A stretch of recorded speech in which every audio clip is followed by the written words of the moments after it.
നമ്മുടെ പൊന്നാനിയിൽ നിന്ന് ചമ്രവട്ടം വഴി വരുന്ന ആളുകൾ കണ്ടിട്ടുള്ള ഒരു ബാത്റൂമായിരിക്കും ഇത്. തിരൂര് ഭാഗത്തേക്ക് വരുമ്പോൾ ചമ്രവട്ടം പാലം കഴിഞ്ഞ ഉടനെ ഈ ബാത്റൂം നിങ്ങൾക്ക് കാണാം. പുരുഷന്മാരുടെയും സ്ത്രീകളുടെയൊക്കെ ഏരിയ ഉണ്ട്.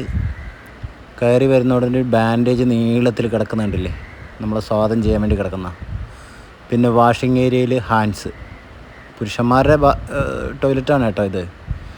അതിൻ്റെ എല്ലാം ഈ അഴുക്ക് പിടിച്ച പോലെ കിടക്കുന്നത് അഴുക്കൊന്നുമല്ല കേട്ടോ, പൊടിയാണ്. ഈ എന്തിൻ്റെ പൊടിയോ, പുകല അങ്ങനെയുള്ള എന്തൊക്കെയോ പൊടി, ഹാൻഡ്സിൻ്റെ പൊടികൾ പോലത്തെ പൊടികളാണ് കിടക്കുന്നത്. അല്ലാതെ ചളി ചവിട്ടി കയറ്റിയൊന്നുമല്ല കേട്ടോ, അഴുക്കൊന്നുമല്ല.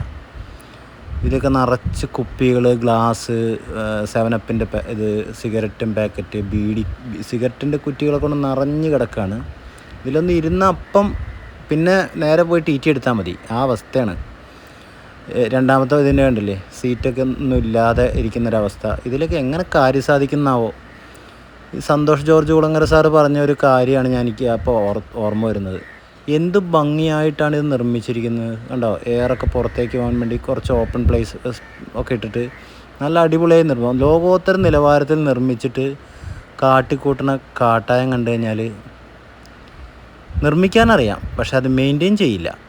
ഒന്നുകിൽ അവിടുത്തെ തൊഴിലാളികളുടെ പ്രശ്നമായിരിക്കാം, അല്ലെങ്കിൽ അവിടുത്തെ ഭരിക്കുന്ന ആൾക്കാരുടെ പ്രശ്നമായിരിക്കാം. എന്താണോ, തൊട്ട് മുമ്പിൽ വെയിറ്റിംഗ് ഷെഡ് ഉണ്ട്, അവിടെ നിന്നുള്ള യാത്രക്കാരൊക്കെ ഇത് ഉപയോഗിക്കേണ്ടതല്ലേ, മാറൂലെന്ന് തോന്നുന്നു അല്ലേ.